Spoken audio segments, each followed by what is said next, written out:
மாமனிதர் நபிகள் நாயகம் என்ற இந்த நிகழ்ச்சி நபிகள் நாயகம் ஸல்லல்லாஹு அலைஹி வஸல்லம் அவர்களுடைய பிறப்பு முதல் இறப்பு வரையிலான முழு வரலாற்றை கூறும் நிகழ்ச்சி அல்ல. இந்த நிகழ்ச்சி நபிகள் நாயகம் ஸல்லல்லாஹு அலைஹி வஸல்லம் அவர்கள் அப்துல்லாவின் மகனாக பிறந்த நபிகள் நாயகம் ஸல்லல்லாஹு அலைஹி வஸல்லம் அவர்கள் அல்லாஹ்வின் தூதராக இருக்கிறார்கள் என்பதை நிரூபிக்கின்ற, சந்தேகமற உறுதிப்படுத்துகின்ற சில நிகழ்ச்சிகளை சுட்டிக்காட்டி நபிகள் நாயகம் ஸல்லல்லாஹு அலைஹி வஸல்லம் அவர்கள் அல்லாஹ்வுடைய தூதர்தான் என்ற நம்பிக்கையை நாம் வலுப்படுத்திக் கொள்வதற்காக, அதிகப்படுத்திக் கொள்வதற்காக ஏற்பாடு செய்யப்பட்டிருக்கிற நிகழ்ச்சியாகும். நபிகள் நாயகம் ஸல்லல்லாஹு அலைஹி வஸல்லம் அவர்கள் அல்லாஹ்வுடைய தூதர் என்று நாம் எல்லாம் நம்புகிறோம்.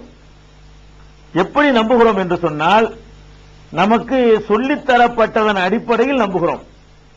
சின்னஞ்சிறு பருவத்திலேயே நமக்கு நம்முடைய பெற்றோர்களும் முன்னோர்களும் முகமது நபி அவர்கள் அல்லாஹ்வுடைய தூதர் என்று நமக்கு சொல்லித் தந்தார்கள். அதை அடிப்படையாக வைத்துத்தான் முகமது நபி ஸல்லல்லாஹு அலைஹி வஸல்லம் அவர்களை அல்லாஹ்வுடைய தூதர் என்று நாம் நம்பி வருகிறோம்.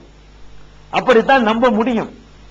ஆனாலும் நபிகள் நாயகம் ஸல்லல்லாஹு அலைஹி வஸல்லம் அவர்களை அல்லாஹ்வுடைய தூதர் என்று நம்முடைய முன்னோர்கள் சொல்லித் தந்ததன் அடிப்படையில் நம்புவதை விட, உணர்ந்து புரிந்து நிச்சயமாக அவர்கள் அல்லாஹ்வுடைய தூதர்தான் என்பதை சந்தேகமற அறிந்து நம்புவது இருக்கிறதே, அந்த நம்பிக்கை தான் அல்லாஹ்விடத்தில் அதிகமான வலிமை உள்ள நம்பிக்கை, அதிக பயன் தரக்கூடிய நம்பிக்கையாகும்.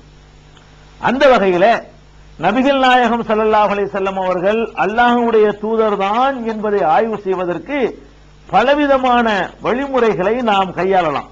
பல வழிகளில் அவர்கள் இறை தூதர் என்பதை நிரூபிக்க முடியும். அவர்கள் அல்லாஹ்வுடைய வேதம் என்று ஒரு நூலை நமக்கு தந்தார்கள். அந்த நூலை ஆய்வு செய்து அது நிச்சயமாக 14 நூற்றாண்டுகளுக்கு முன்னால் வாழ்ந்த ஒரு மனிதனுடைய கற்பனையாக இருக்க முடியாது என்ற முடிவுக்கு வந்து, இது அல்லாஹ்வுடைய வார்த்தை என்று நம்பலாம். அல்லாஹ்வுடைய வார்த்தை என்று நம்பும் பொழுது அவர்களை அதை கொண்டு வந்தவர் அல்லாஹ்வுடைய தூதர் என்ற நம்பிக்கை தானாக வந்துவிடும். இன்றைக்கு திருக்குர்ஆனை வாசித்து பார்க்கக்கூடிய யாருமே அது கூறக்கூடிய அறிவியல் உண்மைகளை பார்த்து ஆச்சரியப்படுகிறார்கள். அது சொல்லக்கூடிய விஞ்ஞான உண்மைகளை பற்றி ஆச்சரியப்படுகிறார்கள். கருவிலே குழந்தை வளருவது முதல் மழை பொழிவது வரை இன்ன பிற எல்லா விஷயங்களையும் ஒரு மாமேதை, 20ஆம் நூற்றாண்டு மாமேதை பேசுவதை விட சிறந்த முறையில் திருக்குர்ஆன் பேசுவதை பார்த்துவிட்டு, இது முகமது நபி சொந்தமாக கற்பனை செய்திருக்கவே முடியாது, இது கடவுளுடைய வார்த்தையாகத்தான் இருக்க முடியும், இல்லைன்னா 1400 வருடத்திற்கு முன்னாடி இந்த மாதிரியான அறிவு யாருக்குமே இருந்ததில்லை என்று தீர்மானத்திற்கு வந்து இது அல்லாஹ்வுடைய வேதம் என்று நம்பலாம். அதன் பிறகு அல்லாஹ்வுடைய தூதர் என்ற நம்பிக்கைக்கு செல்லலாம். இது ஒரு வழிமுறை. நபிகள் நாயகத்தை அல்லாஹ்வுடைய தூதர் என்று நாம் விளங்கி நம்புவதற்கு இன்னொரு வழி இருக்கிறது. அது என்ன வழி என்றால், நபிகள் நாயகம் ஸல்லல்லாஹு அலைஹி வஸல்லம் அவர்கள் தமது வாழ்நாளிலே அவர்கள் 23 ஆண்டுகள் இறை தூதராக வாழ்ந்தார்கள். இந்த 23 ஆண்டு காலத்தில் அவர்கள் பேசிய ஒவ்வொரு பேச்சுக்களும் நமக்கு பதிவு செய்யப்பட்டு பாதுகாக்கப்பட்டு வருகின்றன. அந்த பேச்சுக்களை எடுத்துக்கொண்டால் அவர்கள் எதிர்காலத்தில் நடக்கக்கூடியவை என்று எத்தனையோ விஷயங்களை சொன்னார்கள். அப்படி சொன்ன செய்திகள் எல்லாம் அப்படியே எழுத்து பேசாமல் இன்றைக்கு 100% நிறைவேறி வருவதை பார்த்துவிட்டு, நிச்சயமாக இது அவர் மனிதரா இருக்க முடியாது, நம்மள மாதிரி ஒரு இறை தொடர்பு இல்லாத மனிதரா இருக்க முடியாது, அல்லாஹ்வுடைய தூதராத்தான் இருக்க முடியும், இவர் இறையுடைய செய்தியை பெற்றுத்தான் அறிவித்திருக்க முடியும் என்று நம்பலாம். அந்த அடிப்படையில் தான் சென்ற வருடம் நாம் நபிகள் நாயகத்தின் முன்னறிவிப்புகள் என்பதை ஆய்வுக்கு எடுத்துக்கொண்டு அவர்கள் என்னென்னவெல்லாம் சொன்னார்கள், அவை எப்படியெல்லாம் நிறைவேறின என்பதை நாம் நிரூபித்தோம். நம்முடைய நம்பிக்கை அதிகமாகும். நபிகள் நாயகம் அல்லாஹ்வுடைய தூதர் தான், அவங்க சொன்னதெல்லாம் கரெக்டா நடக்குது, ஒரு மனிதர் சொன்னா இப்படி நடக்கும், 14 நூற்றாண்டுக்கு பின்னாடி நடக்கிறதெல்லாம் ஒரு மனுஷனுக்கு கற்பனை பண்ண முடியுமா என்று சொல்லி நம்ம நம்பிக்கை அதிகப்படுத்திக்கிறோம். அதே மாதிரி சொன்னதெல்லாம் நிறைவேறிச்சு, அல்லாஹ்வுடைய தூதர் ஆயிருவாங்களா, அவர் குர்ஆன் அல்லாஹ்வுடைய வேதம், அல்லாஹ்வுடைய இன்னும் உறுதிப்படுத்துறதுக்கு வழிமுறைகள் இருக்கிறது. அது என்ன வழிமுறை என்று கேட்டா, அவங்க வாழ்ந்து காட்டின வாழ்க்கை. அல்லாஹ்வுடைய தூதர்னு சொன்னா அதுக்குன்னு ஒரு விதமான வாழ்க்கை இருக்குது. அல்லாஹ்வுடைய தூதராக இல்லாத எவ்வளவு நல்ல மனிதராக இருந்தாலும் அதுக்குன்னு ஒரு வாழ்க்கை இருக்குது.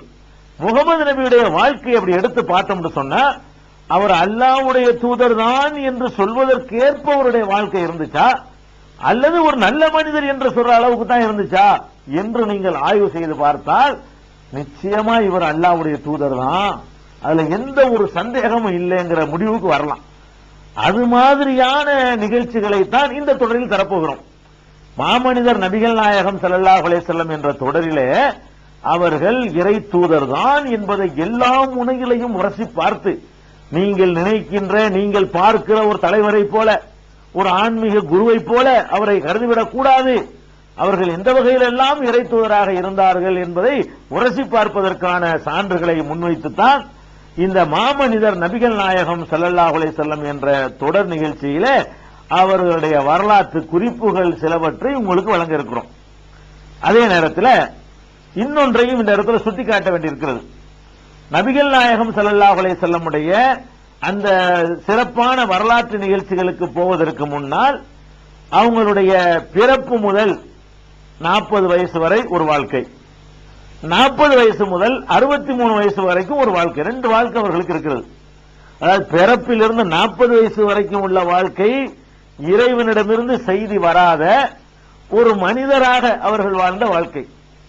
40 வயசிலிருந்து 63 வயசு வரைக்கும் உள்ள வாழ்க்கை அல்லாஹ்விடமிருந்து செய்தியை பெற்று மக்களுக்கு அறிவிக்கின்ற தூதர் என்ற வாழ்க்கை. இப்ப நபிகள் நாயகம் ஸல்லல்லாஹு அலைஹி வஸல்லம் அவர்களை பொறுத்த வரைக்கும் 40வது வயசுல இருந்து 63வது வயசு வரைக்கும் உள்ள விஷயங்கள் இருக்க, அதனுடைய ரெக்கார்ட்ஸ்களை எடுத்து பார்த்தா அது 99 மடங்கு இருந்தா பிறப்புல இருந்து 40 வயசு வரைக்கும் உள்ள வாழ்க்கைக்கு உள்ள ரெக்கார்ட்ஸ் 1 மடங்கு தான் இருக்குது. அதாவது 23 வருஷ வாழ்க்கைக்கு உள்ள ரெக்கார்டு எடுத்து பார்த்தோம்னு சொன்னா அதுல எவ்வளவு இருக்கு? 99% ரெக்கார்டு கிடைக்குது.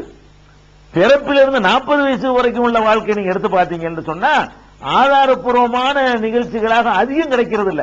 மொத்தத்தையும் திரட்டி பார்த்தீங்கன்னு சொன்னா அதாவது 40 வயசு வரைக்கும் உள்ள ஆதாரப்பூர்வமான வாழ்க்கைய ஒரு புத்தகத்தில் நீங்க எழுதுனீங்கன்னு சொன்னா ஒரு அரைக்குயர் நோட்ல உங்களுக்கு எழுத முடியும்னு சொன்னா 40ல இருந்து 63 வயசு வரைக்கும் உள்ள வாழ்க்கைய இப்படி 10 வால்யூம் எழுதினாலும் பத்தாது, இவ்வளவு பெருசா 20 வால்யூம் பத்தாது.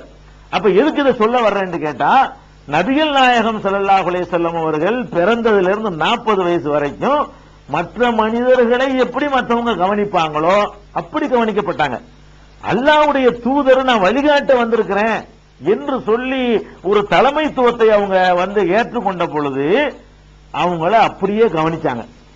அவங்களுடைய நடைய கவனிச்சாங்க, பேச்சை கவனிச்சாங்க, மூச்சை கவனிச்சாங்க, கோலத்தை கவனிச்சாங்க, உயரத்தை கவனிச்சாங்க, நிறத்தை கவனிச்சாங்க, அவங்களுடைய எல்லா விதமான காரியங்களையும் ஒவ்வொரு வார்த்தையும் கவனிச்சாங்க, பேசக்கூடிய துணியை கவனிச்சாங்க என்றெல்லாம் இப்படி நிறைய கவனித்து அதை ரெக்கார்டு பண்ண காரணத்தினால அவங்களுடைய 40ல இருந்து 63 வயசு வரைக்கும் உள்ள வாழ்க்கையில நிறைய சான்றுகள் நமக்கு கிடைக்கிறது.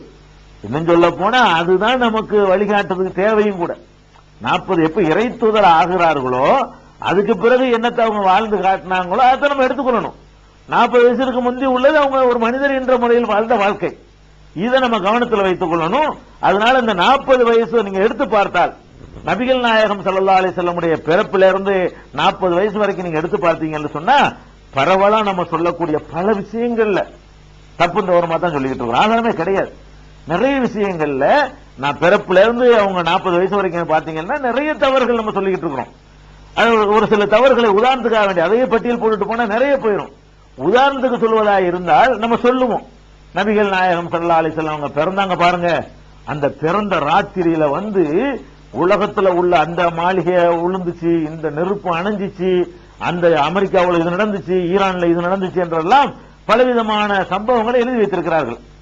இது எப்படி எழுத முடியும்? பிறக்கும் பொழுது ரசூல் நபிகள் நாயகம் பிறக்கும் போது நான் பிறக்கும்போது இப்படி நடந்தது என்று ரசூல்லா சொன்னா வேண்டாம் சொல்ல முடியும். பிற்காலத்துல நபிகள் நாயகம் சொல்லி இருந்தா நம்ப முடியும். இவங்க மக்காவில் பிறக்கிறாங்க, ஈரான்ல உள்ளது என்னமோ நடக்குது, அது எப்படி இந்த ராத்திரில அது நடந்துச்சுன்னு ஒருத்தரால் அறிவிக்க முடியும்? அறிவிக்க இயலாது.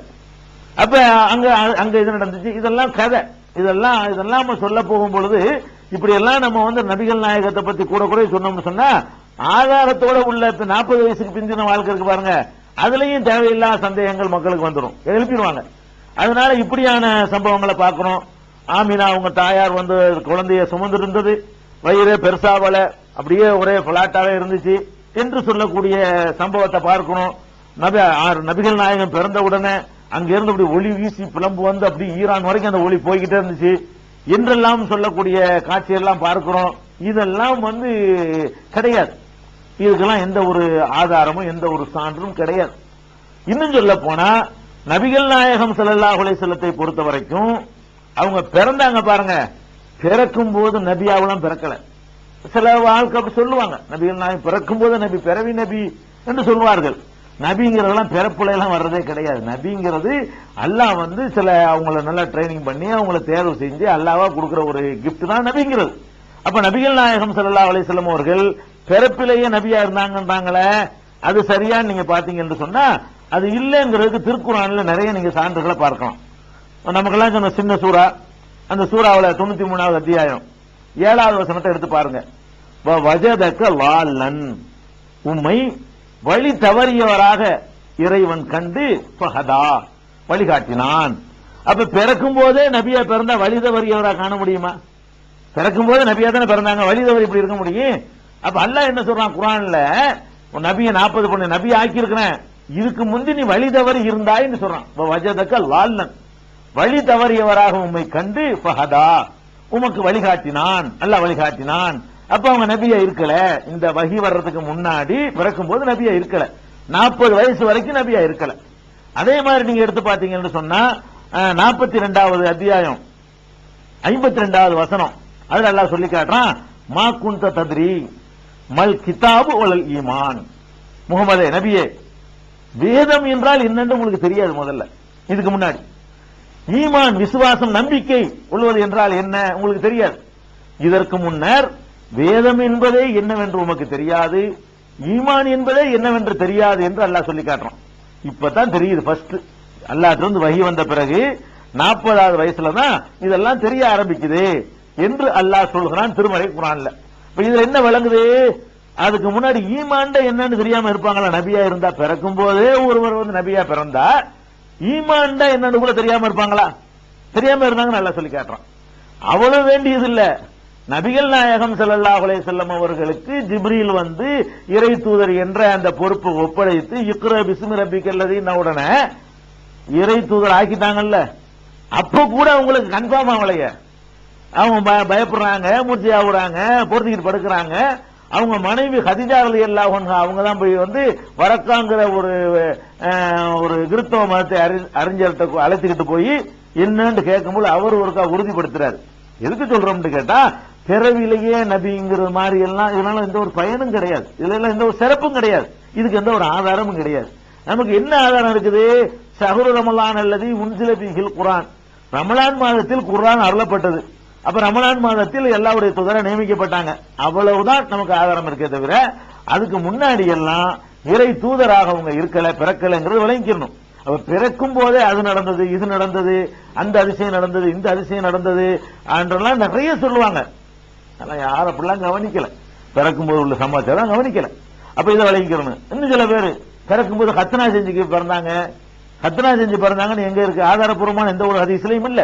சில ஹதீசுகள் இருக்கிறது, அது தவறான, அதாவது எத்துக்கட்டப்பட்டவர்கள், பொய் சொல்லக்கூடியவர்கள் வழியாக உள்ள ஹதீஸ் தான் இருக்கிறது. இது நிறைய அறிஞர்கள் வந்து தவறுன்னு சொல்லி காட்டுகிறாங்க. இந்த ஹதீஸை வந்து சுஃபியான் இப்னு முஹம்மது அல் ஃபஸாரிங்கிற ஒரு ஆளு தான் அறிவிக்கிறாரு, இவர் இட்டுக்கட்டக்கூடிய ஆளு என்று சொல்லக்கூடிய நம்ம பார்த்துட்டு இருக்கிறோம். இன்னொரு நூஹ் இப்னு முஹம்மது என்பவர் தான் இதை அறிவிக்கிறார் இன்னொரு அறிவிப்புல, அவரும் பொய் சொல்லக்கூடிய ஆளு. அப்ப கத்னா செஞ்ச சுன்னத்து செய்யப்பட்ட பிறந்தாங்க என்பது வந்து பெரிய சிறப்பா? லட்சத்துல ஒரு குழந்தை அப்படி பிறக்கத்தான் செய்யுது இன்னைக்கு கூட. அதெல்லாம் பிறப்புல எத்தனை விதங்கள் பிறக்கும்போது அப்படி ஒண்ணு பிறந்துடலாம். இதெல்லாம் வந்து ஒரு சிறப்பாகலாம் சொல்லி காட்ட முடியாது. அதனால அந்த கத்தனா செஞ்சு பிறந்தாங்க அதெல்லாம் கிடையாது. அரபு நாட்டுல கத்தனா செய்யற இப்ராஹிம் நபி காலத்துல இருந்து ஒரு வழக்கம் இருந்துச்சு, எல்லாரும் பண்ணினாங்க. அது மாதிரி அவங்களுக்கு பண்ணிருப்பாங்களே தவிர அப்படிதான் எடுத்துக்கொள்ளணுமே தவிர அதை வந்து என்ன செய்யக்கூடாது, கத்தனாவே நம்ம ரசூலுல்லாஹ் தான் முதல் சொல்லி கொடுத்தாங்களா? கிடையாது. இப்ராஹிம் நபி காலத்திலிருந்து அரபுகள் விடாம அதை செஞ்சுக்கிட்டு வந்தாங்க அந்த பழக்கத்தை. அந்த அடிப்படையில் ரசூல் ஸல்லல்லாஹு அலைஹி வஸல்லம் குழந்தையா இருக்கும்போது மற்ற குழந்தைகளுக்கு செய்யற மாதிரி அவங்களுக்கு பண்ணிருப்பாங்க என்று சாதாரணமா அதை எடுத்துக்கொள்றதை விட்டுட்டு சிறப்பு சேர்க்கிறோங்கிற பேர்ல இப்படி எல்லாம் சொல்லி வச்சிருக்கிறாங்க. இதுகளெல்லாம் நம்ம சொல்லக்கூடாது, இதுக்கெல்லாம் நமக்கு அனுமதி கிடையாது, ஆதாரம் கிடையாது. இன்னும் சில பேர் என்ன செய்வாங்க தெரியுமா? நபிகள் நாயகத்துக்கு தலைமுறை சொல்றேன்னு சொல்லிவிட்டு மரம் பட்டியெல்லாம் போட்டிருப்பாங்க. ஆதம்னு ஆரம்பிச்சு அப்படியே ஆதம்ல இருந்து அவரு, ஆதமுடைய புள்ள, அந்த பிள்ளைக்கு புள்ளன்னு வந்து நபிகள் நாயகம் ஸல்லல்லாஹு அலைஹி வஸல்லம் வரைக்கும் கொண்டாந்து முடிப்பாங்க. அதாவது நபிகள் நாயகத்துல இருந்து முதல் மனிதர் வரைக்கும் தலைமுறை பட்டியல் வாசிப்பாங்க. அதுல எவ்வளவு பேர் வாசிப்பாங்கன்னு கேட்டா 51 பேர் வாசிப்பாங்க. அது ஒரு பாட்டு வேற படிச்சுக்கிடுவாங்க. ஆதம் முதல் 51ஆம் தலைமுறையாம் அப்துல்லா, ஆதத்துல இருந்து 51வது தலைமுறையில் அப்துல்லா வந்தாரு என்று சொல்லக்கூடிய காட்சி எல்லாம் பார்க்கிறோம். இது என்ன ஆதாரம்? யார் சொன்னா உங்களுக்கு? முகமது ஸல்லல்லாஹு அலைஹி வஸல்லத்துல இருந்து ஆதம் அலைஹிஸ்ஸலாம் வரைக்கும் உள்ள பட்டியலை எந்த வகையில கண்டுபிடிச்சீங்க? குர்ஆன்ல இருக்குதா? நபிகள் நாயகம் ஸல்லல்லாஹு அலைஹி வஸல்லம் சொல்லி இருக்கிறாங்களா? இல்ல. அதிகபட்சம் அவங்க என்ன சொன்னாங்க? அவங்க சொன்னதும் இருக்கிறது. அவங்க என்ன சொல்லி இருக்கிறாங்க? நபிகள் நாயகம் ஸல்லல்லாஹு அலைஹி வஸல்லம் தங்களுடைய பாரம்பரியத்தை பத்தி, நம்முடைய பரம்பரையை பத்தி சொல்லும் பொழுது ஒரு சில குறிப்புகளை சொல்லியிருக்கிறாங்க. 2-3 தலைமுறையை தான் சொல்லியிருக்கிறாங்க. நீங்க என்ன பண்றீங்க? ஆதம் அலைஹிஸ்ஸலாத்துல இருந்து ஆரம்பிச்சு 51 தலைமுறைக்கு கொண்டு வந்துடுறீங்க. 51 தலைமுறை வரைக்கும் அவங்களுக்கு வந்து பட்டியல் வாசிக்கிறீங்க. இது உண்மையா இருக்க முடியுமா? உண்மையா இருக்கவே முடியாது. அதுக்கு என்ன சான்று? அது சொல்றாங்க நபிகள் நாயகம் ஸல்லல்லாஹு அலைஹி வஸல்லம் சொல்றாங்க. நீங்க சஹீஹுல் புகாரி எடுத்துக்கிறீங்க, 3348வது நிறைய இடங்கள்ல வருது. ஒரு உதாரணத்துக்காக வேண்டி 3348வது ஹதீஸ் எடுத்துக்கிறீங்க. இந்த நபி மொழியில என்ன வருதுன்னு கேட்டா, நபிகள் நாயகம் சொல்றாங்க நம்மளை பார்த்து, அதாவது முஸ்லீம்களை பார்த்து சொல்றாங்க, உங்களுக்கு முன்னாடி பல நபிமார்கள் போயிட்டாங்க, இப்ப நான் கடைசியா வந்திருக்கிறேன், என்னுடைய சமுதாயமா நீங்க இருக்கிறீங்க, உங்களையும் உங்களுக்கு முந்தி உள்ள சமுதாயத்தை நம்ம கம்பேர் பண்ணோம்னு சொன்னா உங்க அளவு எவ்வளவு அவங்க அளவு எவ்வளவு தெரியுமா கேட்கிறாங்க. தெரியாதுன்னு சொன்ன உடனே ரசூல் ஸல்லல்லாஹு அலைஹி சொல்றாங்க, மா அன்தும் ஃபின்னாசி இல்லா கஷரத்தி சௌதாயி ஃபீ ஜில்தி சௌரின் அபியல. அதாவது நீங்கள் மற்ற சமுதாயத்தோடு ஒப்பிடும்போது எந்த அளவில் இருக்கிறீர்கள் என்று சொன்னால், கருப்பு நிற காளை மாட்டிலே ஒரே ஒரு வெள்ளை முடி எவ்வளவு இருக்கும்? ஒரு காளை மாட்டில் லட்சக்கணக்கான முடி இருக்கும், அதுல ஒரு வெள்ளை முடி இருக்குன்னு வைங்களேன், அதான் நீங்கிறாங்க. இது என்னமோ கருப்பு வெள்ளை பிரைட் வெளிச்சத்துக்கு சொன்னாங்கன்னு சொல்லக்கூடாது, அளவை சொல்லும் போதே சொல்றாங்க. சொர்க்கவாசிகள் பாதியா நீங்க இருக்க விரும்புகிறீர்களா, சொர்க்கவாசிகள் 1/3 பங்கு இருக்க விரும்புகிறீர்களா என்றெல்லாம் கேட்டு நம்பருக்கு தான் சொல்றாங்க, கவுண்டிங் தான் சொல்றாங்க. அந்த அதிர்ஷ்டம் பார்த்தா உங்களுக்கு விளங்கும். அப்ப நபிகள் நாயகம் என்ன சொல்றாங்கன்னு கேட்டா, அதாவது நபிகள் நாயகத்திலிருந்து உலகம் அழிகிற வரைக்கும் எடுத்துக்கிட்டோம்னா எத்தனை கோடி மக்கள், இன்னைக்கு 600 கோடி பேர் வாழ்றோம். முஸ்லிம்கள் மட்டும் எடுத்தா கூட 150 கோடிக்கு மேல உலகத்தில் வாழ்ந்துகிட்டு இருக்கணும். அப்ப 150 கோடி வாழக்கூடிய இந்த முஸ்லிம்கள்ல இருந்து நபிகள் நாயகம் வரைக்கும் எடுத்துக்கிட்டீங்கன்னா எத்தனை ஆயிரம் கோடி ஆச்சு. இவ்வளவு கோடி மக்களை பத்தி ரசூலுல்லாஹ் என்ன சொல்றாங்கன்னு கேட்டா, நீங்க எல்லாம் ஒரு வெள்ளை முடிதான், மற்றவங்க எல்லாம் பெரிய கருப்பு மாட்டு, நிறைய கருப்பு முடி, காளை மாட்டு அளவுக்கு கருப்பு முடிங்கிறாங்க. அப்ப நான் கேட்கிறேன், 51 தலைமுறைக்கு எத்தனை வருஷம் ஆகும்? ஒரு 100 வருஷம் ஆவரேஜ் வச்சு பாத்தீங்கன்னா 5000 வருஷம் ஆகுமா? அப்ப ஆதம் அலைஹிஸ்ஸலாத்துக்கும் ரசூலுல்லாஹ்வுக்கும் 5000 வருஷம் தானா? அது நூஹ் நபி மாதிரியே ஒரு 1000 வருஷம் கொஞ்சம் பேர் வாழ்ந்தாங்க, எல்லாரும் வாழ்ந்திருக்க முடியாது. நூஹுக்கு முந்தி வரைக்கும் அப்படி 1000 வருஷம் அந்த காலத்துல வாழ்நாள் இருந்துச்சுன்னு வச்சுக்கிட்டு பாக்குவோமா? அப்ப கூட எவ்வளவு வந்துட போகுது? ஒரு பாதி பேருக்கு 1000 வருஷம் வச்சுக்கிறங்க, பாதி பேருக்கு 100 வருஷம் வச்சுக்கிட்டு பாருங்க, பாத்தீங்கன்னா ஒரு 30,000 ஆண்டு வரும், 30,000 வருஷம் வரும். அவ்வளவுதான் ஆச்சு உலகம் படைக்கப்பட்டு. 30,000 வருஷத்துல அப்படி வச்சுக்கிட்டீங்கன்னா 30,000 வருஷத்துல உள்ள மக்கள் வந்து இப்ப உள்ள மக்களோட கம்பேர் பண்ண ஒரு முடிய அளவு தான் இருப்போமா? 30,000 வருஷத்துல அவ்வளவு பெருகி இருக்குமா? ஆரம்ப காலத்துல ரொம்ப கம்மி. நம்ம உதாரணத்துக்கு எடுத்துக்கிறோமே, நம்ம இந்தியாவுல மக்கள் தொகை எவ்வளவுங்கிறத பாரதியார் ஒரு பாட்டு படிச்சார். எந்த இந்தியாவுல? பிரிக்கப்படாத இந்தியாவுல, அதாவது இந்தியா, பாகிஸ்தான், பங்களாதேஷ் எல்லாம் சேர்ந்து இருந்த இந்தியாவுல 30 கோடி முகமுடையாள்னு சொன்னார். 30 கோடி மக்கள். இப்ப எவ்வளவு? இங்க ஒரு 100, அங்க ஒரு 20, இங்க ஒரு 140 கோடி ஆச்சு. பாகிஸ்தான், பங்களாதேஷ், இந்தியாவெல்லாம் சேர்த்து எவ்வளவு பேர் இருக்கிறோம்? 140 கோடி மக்கள் இருக்கிறோம். 30ன்னு படிச்சு எவ்வளவு வருஷம் ஆச்சு? 50 வருஷம் கூட ஆகல. 50 வருஷத்துக்குள்ள என்ன ஆச்சுன்னு கேட்டா 30 கோடி ஆயிருந்தது 140 கோடின்னா 5 மடங்கு ஏறக்குறைய பெருகிருச்சு. 5 மடங்கு. அப்ப இப்ப அவ்வளவு ஃபாஸ்ட் இப்பதான் வேகமா இருக்குது. அப்ப இப்படியே போய்கிட்டே வந்தீங்கன்னு வைங்க, ரசூல் ஸல்லல்லாஹு அலைஹி வஸல்லம் காலத்துல எடுத்து பார்த்தீங்கன்னா உலக ஜனத்தொகையே ஒரு 10 லட்சத்துக்குள்ள அடங்கி போயிடும், அவ்வளவுதான் இருந்திருக்கும். அப்ப இந்த மாட்டு அளவுக்கு கடந்த காலத்து மக்கள் வாழ்ந்தாங்க. நீங்க போறாந்தா காலத்தை நீட்டிக்கிட்டே போகணும். இந்த பக்கம் போறாந்தா கொஞ்சம் 10 வருஷத்துல பல கோடி பேரை நீங்க பாத்துடலாம். அந்த பக்கம் போய் முன்னாடி போய் பாத்தீங்கன்னு சொன்னா பல லட்சக்கணக்கான வருஷங்கள் கடந்து இருந்தால் மாத்திரம்தான் அவங்க அதிகமாகவும் நாம குறைவாகவும் இருக்க முடியும். இந்த அளவுக்கு காலமாட்டு முடிய அளவுக்கு முழு காலமாட்டு அளவுக்கு அவங்களும் அதுல ஒரு முடிய அளவுக்கு நாமளும் இருக்கணும்னு சொல்வதா இருந்தால் நபிகள் நாயகத்துக்கு முன்னாடி லட்சோப வருஷங்கள் போயிருக்கணும். அப்ப 51 தலைமுறை இது கிடையாது. இமாம் மாலிக் ரஹ்மத்துல்லாஹி அலைஹி அவர்கள் இந்த மாதிரி தலைமுறையை பத்தி பேசுறதையே வெறுக்கிறாங்க. என்னப்பா உனக்கு ஆதாரம் இருக்குது, ஏன் இப்படி தலைமுறை சொல்றீங்க, எங்க இருந்து கிடைச்சு உங்களுக்கு என்று சொல்ற காட்சியை பாக்குறோம். அப்ப இன்னும் சில பேர் என்ன செய்யறாங்கன்னா இப்ராஹிம் நபி வரைக்கும் தலைமுறை சொல்லி நிப்பாட்டுவாங்க. இப்ராஹிம் நபி வரைக்கும் தலைமுறையை சொல்ற பத்தி இப்னு கசீர் அந்த ஃபுசூலும் மின சீராங்கிற அவருடைய நூல்ல அவர் என்ன சொல்றாருன்னு கேட்டா, இப்ராஹிம் நபிக்கும் நபிகள் நாயகத்துக்கு மத்தியில 15 பேர் உண்டு என்று சிலர் சொல்லுகிறார்கள், வேறு சிலர் 9 பேர் என்று சொல்லுகிறார்கள், வேறு சிலர் 7 என்று சொல்லுகிறார்கள், சில பேர் 40 என்று சொல்றாங்களாம். அதாவது இப்ராஹிம் நபிக்கு ரசூலுல்லாஹ்வுக்கு எத்தனை உனக்கு கண்டுபிடிக்க இல்ல. இப்ராஹிம் நபி பிந்தினவங்க அவங்களுக்கும் நபிகள் நாயகம் ஸல்லல்லாஹு அலைஹி வஸல்லத்துக்கு மத்தியிலேயே எவ்வளவு இருக்குதான், கொஞ்சம் பேர் 40ங்கிறாங்க, கொஞ்சம் பேர் 15ங்கிறாங்க, கொஞ்சம் பேர் 9ங்கிறாங்க, கொஞ்சம் பேர் 7ங்கிறாங்க. அப்ப இந்த அளவுக்கு வித்தியாசம் இருக்கக்கூடிய நேரத்தில் நம்ம வந்துகிட்டு எப்படி ஆதம் வரைக்கும் தலைமுறை சொல்றது, இந்த மாதிரி தலைமுறை சொல்வதற்கு நமக்கு சான்று இல்லை.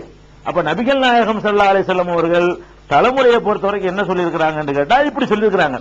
நீங்கள் முஸ்லீம்ல பார்க்கலாம், 4221வது ஹதீஸ்ல பார்க்கலாம், இன்னல்லாஹ் ஹஸ்தஃபா கினானத மின் உல்தி இஸ்மாயில், இஸ்மாயிலுடைய பிள்ளைகளில் கனானாவை அல்லாஹ் தேர்ந்தெடுத்தான். இல்லையா, வஸ்தஃபா குரைஷம் மின் கனானா, இந்த கனானாவிட கூட்டத்தில் இருந்து குரைஷ் கூட்டத்தை அல்லாஹ் தேர்ந்தெடுத்தான். வஸ்தஃபா மின் குரைஷின் பனி ஹாசிம், குரைஷ் கூட்டத்தில் இருந்து பனு ஹாசிமை தேர்ந்தெடுத்தான். வஸ்தஃபானி மின் பனி ஹாசிம், பனு ஹாசிமில் இருந்து என்னை தேர்ந்தெடுத்தான். இதுதான் ஆதாரமா கிடைக்கக்கூடிய பரம்பரை பட்டியல். என்ன பட்டியலே, நபிகள் நாயகம் ஸல்லல்லாஹு அலைஹி வஸல்லம் அவர்கள் பனு ஹாசிம் குலத்தை சேர்ந்தவர்கள் ஆதாரம் இருக்குது. அந்த பனு ஹாசிம் என்பது குறைசி என்ற குலத்தினுடைய ஒரு உட்பிரிவு ஆதாரம் இருக்குது. குறைசி என்பது இந்த கனானா என்பவருடைய வழித்தோன்றல்கள் உள்ளவங்க ஆதாரம் இருக்குது. இந்த கனானாங்கிறவர் வந்து இஸ்மாயிலுடைய வழித்தோன்றல உள்ளவர் ஆதாரம் இருக்குது. இஸ்மாயில் இப்ராஹிம் நபியுடைய வழித்தோன்றல் ஆதாரம் இருக்குது. அப்புறம் ஆதமுடைய வழித்தோன்றல் அவ்வளவுதான் போகலாம். இதுதான் ஆதாரம் இருக்கே தவிர இவருடைய அத்தாபர் அப்துல்லா, அப்புறம் அப்துல் முத்தலிபு, அப்துல் முனாபு, குசை கிலாபு, முர்ரா காபு சொல்லி என்னென்னமோ சொல்றாங்க பேர்களை, இதுகளெல்லாம் ஆதாரம் கிடையாது. இப்படி நம்ம சொல்லக்கூடாது. சரி, இப்ப நபிகள் நாயகம் ஸல்லல்லாஹு அலைஹி வஸல்லமுடைய பிறப்பிலிருந்து 40 வயசு வரைக்கும் உள்ளதுல பெருசா நமக்கு சான்றுகள் கிடைக்கல. அதிகபட்சமா நம்ம என்ன தெரிந்து கொள்ளலாம், நபிகள் நாயகம் ஸல்லல்லாஹு அலைஹி வஸல்லம் அவர்கள் சிறு வயதிலேயே சாதாரணமா எல்லாரும் மாதிரி பிறந்தாங்க. சிறு வயதிலேயே அவங்க தாய் தந்தையரை இழந்தாங்க. இதை நம்ம சொல்ல முடியும். இது குர்ஆனை ஆதாரமா வைத்து கூட சொல்ல முடியும். 93வது அத்தியாயத்துல 6வது வசனத்துல எல்லாம் சொல்றான், அலம் எஜிதுக்க யதீமன் ஃபஆவா, அனாதையாக இருந்த உம்மை அரவணைக்கவில்லையா, நான் அரவணைக்கவில்லையா, அல்ல அரவணைக்கவில்லையான்னு கேட்கலாம். அனாதையா இருந்தாங்கன்னா தாய் தந்தை இழந்திருந்தாங்கன்னு அர்த்தம். அதாவது சின்ன பிள்ளைகள் இழந்திருந்தாங்கன்னு அர்த்தம். ரசூல் ஸல்லல்லாஹு அலைஹி வஸல்லம் அவர்கள் அனாதையா இருந்தாங்க என்பதுல எந்த ஒரு டவுட்டும் கிடையாது. சின்ன வயசுலேயே தாய் தந்தையரை இழந்தார்கள் ஆதாரம் கிடைக்கிறது. அதே மாதிரி என்ன கிடைக்குது, நபிகள் நாயகம் ஸல்லல்லாஹு அலைஹி வஸல்லம் அவர்கள் அவங்களுடைய பிறந்தது எப்பன்னு சொல்லும் பொழுது அவங்க சொன்னாங்க, நான் திங்கக்கிழமை பிறந்தேன். அது ரசூலுல்லாஹ்வுக்கு தெரிஞ்சிருக்குது, அல்லாஹ் சொல்லி கொடுத்துருக்கான். அல்லது வீட்டில் திங்கக்கிழமை பிறந்த நாள் பண்ணு சொல்லியிருப்பாங்க. தெரிஞ்ச நண்பர் எப்படி தெரிஞ்சாங்கன்னு தெரியல. ரசூலுல்லாஹ் சொன்னா நம்ம ஏத்துக்க வேண்டியதான். சஹீஹ் முஸ்லிம்ல 1978வது ஹதீஸ்ல சுயில அன் சௌமில் இஸ்னைனி, திங்கட்கிழமை நோன்பு நோற்பது பற்றி அவர்கிட்ட கேட்கப்பட்ட போது ஃபகால ஃபீஹி உலித்து, அன்னைக்கு தான் நான் பிறந்தேன். ஓ ஃபீஹி உன்சில அலைய, அன்னைக்கு தான் நான் நபியாவும் ஆனேன், எனக்கு அருளப்பட்டது. திங்கட்கிழமை தான் நான் இறை தூதராகவும் ஆனேன், நான் பிறந்ததும் திங்கட்கிழமை தான். அப்ப நபிகள் நாயகம் ஸல்லல்லாஹு அலைஹி வஸல்லம் அவர்கள் திங்கட்கிழமை பிறந்தாங்கன்னு நமக்கு ஆதாரம் இருக்கிறது. அவங்க தாயார் பேரு அப்துல்லா, தாயார் பேர் ஆமினா என்பதற்கும் தகப்பனார் பேர் அப்துல்லா என்பதற்கும் ஆதாரங்கள் இருக்கிறது. என்ன சொல்றாங்க, பெருமானார் ஸல்லல்லாஹு அலைஹி வஸல்லம் கடிதம் எழுதும் போது மின் முகம்மது இப்படி அப்துல்லான்னு எழுதுவாங்க.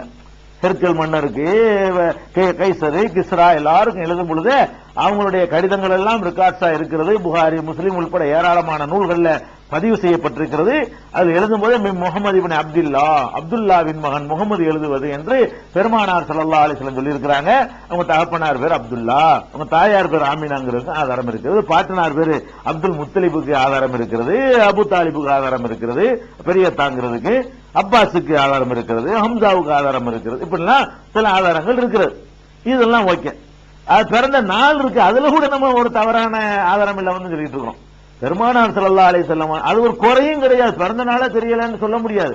அதெல்லாம் ரெக்கார்ட் பண்ற காலத்தில் அவங்க வாழவில்லை, அப்பெல்லாம் கவனிக்கவில்லை, அதனால ரெக்கார்ட் பண்ணல. எப்ப பிறந்தாங்க என்ற கருத்தை சொல்ல வரும்பொழுது 4 கருத்து சொல்றாரு இப்னு கசீர். என்ன சொல்ற, அவர் தேர்ந்தெடுத்துக் கொள்ளக்கூடிய கருத்து என்னன்னு கேட்டா, ரபியுல் அவ்வல் மாதம் திங்கட்கிழமை பிறை 2 பிறந்தார்னு அவர் சொல்றாரு.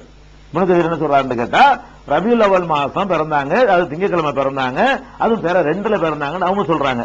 இன்னும் அவர் சொல்லிவிட்டு சொல்றாரு, சில பேர் 8 என்றும் சொல்கிறார்கள், சில பேர் 10 என்று சொல்கிறார்கள், சில பேர் 12 என்று சொல்கிறார்கள். 4 சொல்றதுல இருந்த அதுக்கு ஒரு கன்ஃபார்மான ரெக்கார்டு இல்லைன்னு அர்த்தம். கன்ஃபார்மா திங்கக்கிழமைக்கு ரெக்கார்டு இருக்கு பாருங்க, அது கருத்து வேறுபாடு வராது. யாரும் செவ்வாய்க்கிழமை சொல்லவே காணோம். ஏன் சொல்றேன்னா ரசூலுல்லாஹ் சொல்லிவிட்டாங்க நான் திங்கள் பிறந்தேன். அவ திங்கள் பிறந்ததுல 4 கருத்து வரல. என்னைக்கு தேதியை சொல்லும் போது என்னவாகுதுன்னா, அது ரபியுல் அவ்வல் மாசத்துல, அது வந்து பிறை 12, பிறை 2, பிறை 8, 10, 12 4 கருத்து இருக்குது. 12 உலகம் நம்ம சொல்லிக் கொண்டிருக்கிறோம், அது கன்ஃபார்ம் கிடையாது. அது வந்து அது மாதிரி சஹாபாக்கள் மீலாதுல் இஸ்லாத்துல கிடையாது, கொண்டாடி இருந்து அதை வச்சா கண்டுபிடிச்சிருக்கலாம். அவங்க சஹாபாக்கள் கொண்டாடி இருப்பாங்க, அதை வச்சு கரெக்டா தேதியை கண்டுபிடிச்சிடலாம். அதனால நபி ஸல்லல்லாஹு அலைஹி வஸல்லம் எப்ப பிறந்தாங்கிறது நமக்கு ரெக்கார்டு கிடையாது. ரபியுல் அவ்வல்ல பிறந்தாங்கன்னு கன்ஃபார்மா நமக்கு தெரியும், சொல்ல முடியும். திங்கக்கிழமை பிறந்தாங்கன்னு சொல்ல முடியும்.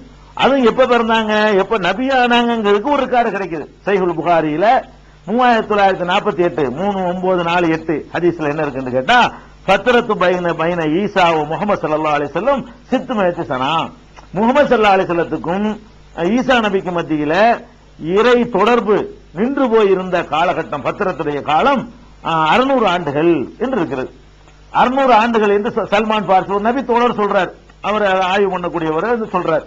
அப்ப நான் ஈசா நபியில அவர் என்ன, அவர் கிறிஸ்தவத்தில் இருந்து பாதிரியாரா இருந்து இஸ்லாத்துக்கு வந்தவர் இல்லையா, அவருக்கு அந்த கிறிஸ்தவ அந்த வரலாறு அவருக்கு தெரியும். ரசூலுல்லாஹ்வுடைய எப்ப நபியானங்கிற வரலாறு அவருக்கு தெரியும்.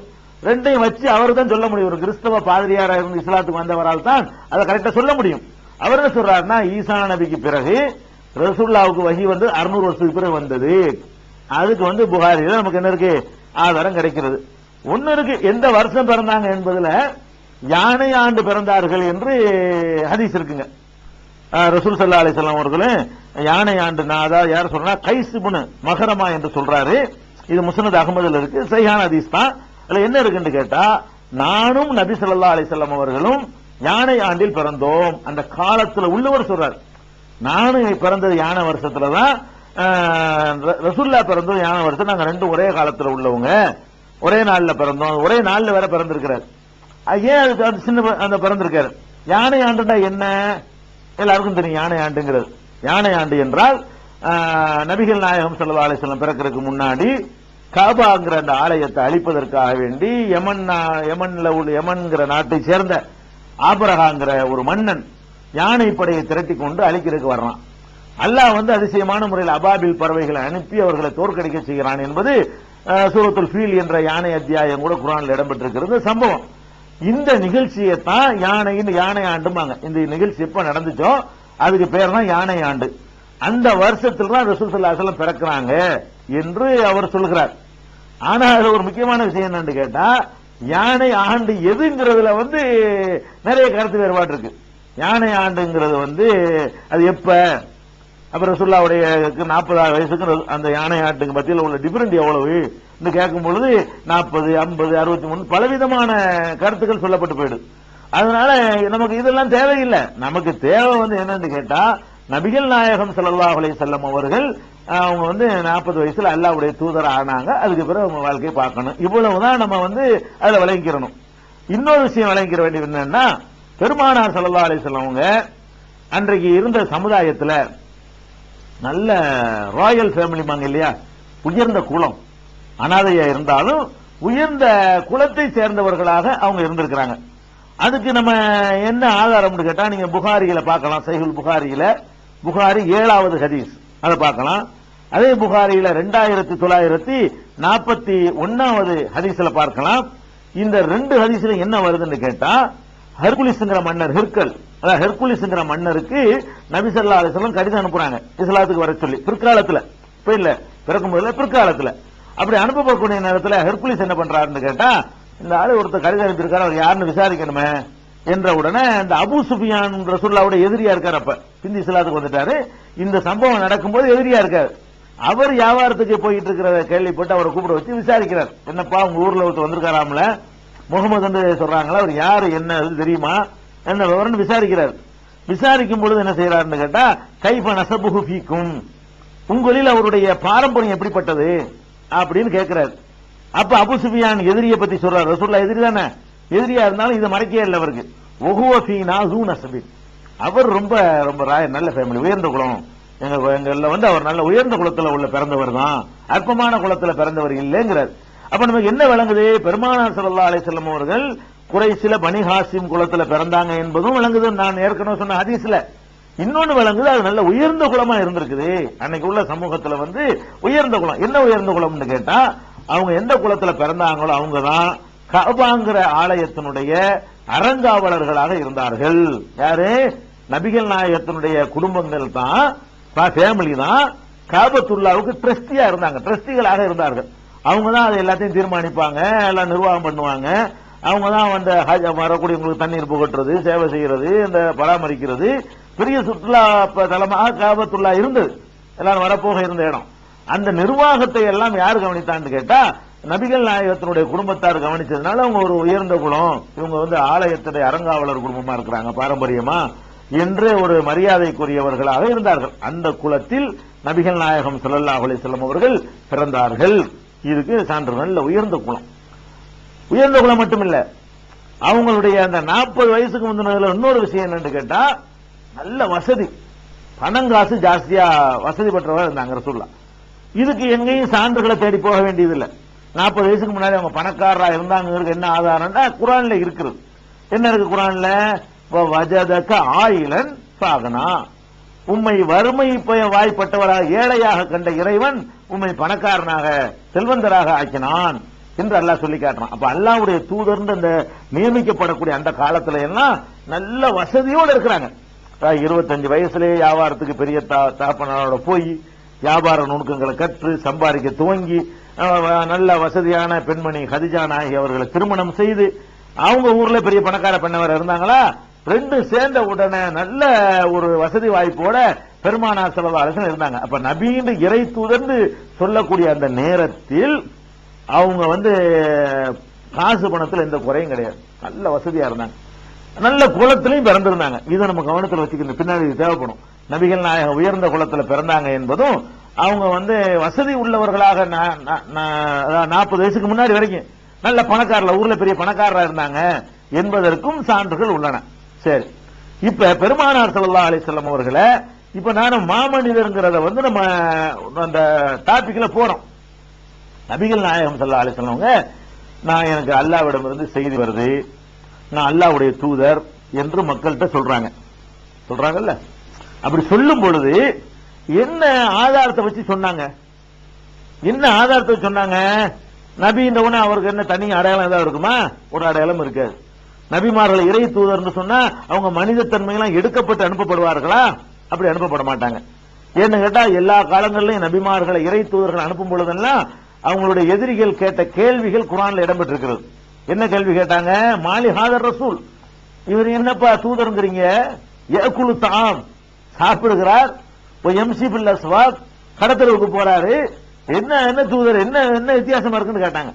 அப்ப இறை தூதர் அனுப்பப்படக்கூடியவர் சாப்பிடுவார், இறை தூதர் சொல்லக்கூடியவர் கடத்தலுக்கு போய் சம்பாதிப்பார், இறை தூதர் சொல்லக்கூடியவர் கல்யாணம் பண்ணுவார். அல்நாளகும் அஸ்வாஜம் துர்ரியா, எந்த தூதரை நாம் அனுப்பினாலும் அவங்களுக்கு மனைவி மக்களையும் ஏற்படுத்தி இருந்தோம்னு குர்ஆன் சொல்லுது.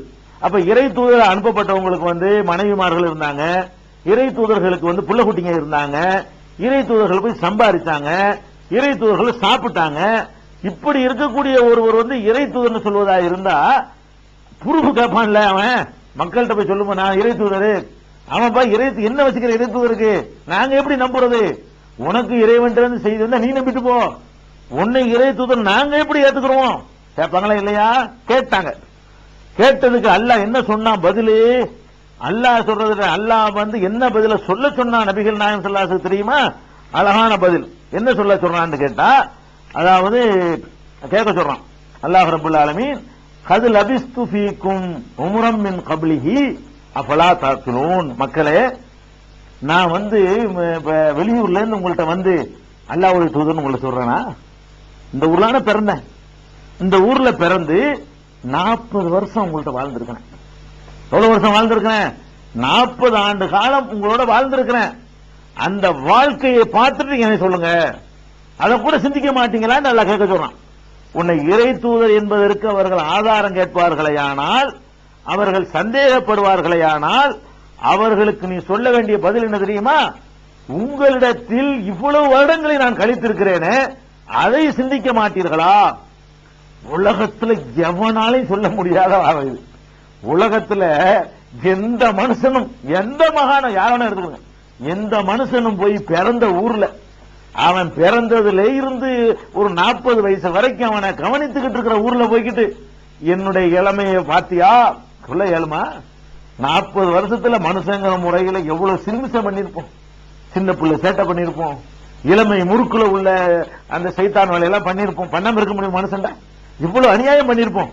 அப்ப இவ்வளவும் பண்ணி இருக்குன்னு பார்த்திருக்கும் போது அவன் கேட்டுருவான், இறை தூதர நீங்க உங்களுக்கு தெரியாதோ? 25 வயசு என்ன தெரியாது எங்களுக்கு?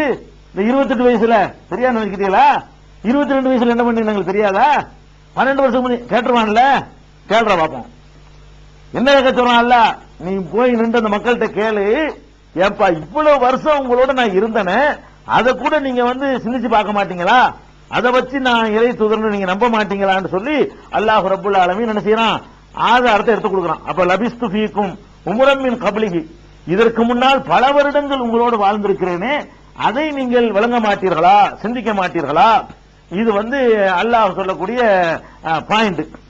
அடுத்து நபிகள் நாயகம் ஸல்லல்லாஹு அலைஹி வஸல்லம் உங்களுக்கு அல்லாஹ்ட்ட இருந்து செய்தி வருது. என்ன செய்தி? இறை தூதர் ஆன உடனே பிரச்சாரம் பண்ண கட்டளை வரலங்க. ஆரம்பத்தில் நீ இக்ர, நீ விளங்கிக்க, நீ சிந்திச்சுக்க என்பதுதான் அவர்களுக்கு ஆரம்பத்தில் கொடுக்கப்பட்ட கட்டளை. அப்ப ஆரம்பத்தில் நீ விளங்கிக்க, நீ சிந்திச்சுக்க என்றுதான் அல்லாஹ் சொல்லிக்கிட்டு இருந்தான். பிறகு என்ன பண்ணான்னு கேட்டா, அன்சிர் அஷீரத்தக்கள் அக்ரபீன், நெருங்கிய சொந்தக்காரங்களுக்கு எச்சரிக்கை பண்ணு என்று அல்லாஹ் சொல்றான். நெருங்கிய சொந்தக்காரர்களுக்கு எச்சரிக்கை பண்ணுன உடனே நபிகள் நாயகம் ஸல்லல்லாஹு அலைஹி வஸல்லம் செய்யறாங்கன்னு கேட்டா, சஃபான்னு ஒரு மலை, இப்ப எல்லாம் ஹஜ்ஜிக்கு போறவங்க பார்த்திருப்பீங்க, சஃபா மருவா இருக்கு இல்லையா? அது மூடிவிட்டாங்கன்னு நினைக்கிறேன், அந்த உள்ளுக்குள்ள ஓடுற மாதிரி ஆக்கிவிட்டாங்க. அது ஒரு மலை குன்று. சஃபா மலை குன்றுல ஏறிக்கொண்டு எல்லாத்தையும் கூப்பிடுறாங்க, எல்லாத்தையும் அழைத்து கொண்டு குறைசி கூட்டத்தினுடைய அத்தனை பிரிவினரையும் கூப்பிட்டு என்ன செய்யறாங்கன்னு கேட்டா, அவங்க கேட்கிறாங்க, அந்த மலைக்கு பின்னாடி உங்களை அழிப்பதற்காக வேண்டி ஒரு குதிரைப்படை வருதுன்னு நான் சொன்னால் நீங்க நம்புவீர்களா? குன்தும் முஸத்திகிய, நீங்கள் நான் சொல்வதை உண்மைப்படுத்துவீர்களா கேட்கிறாங்க.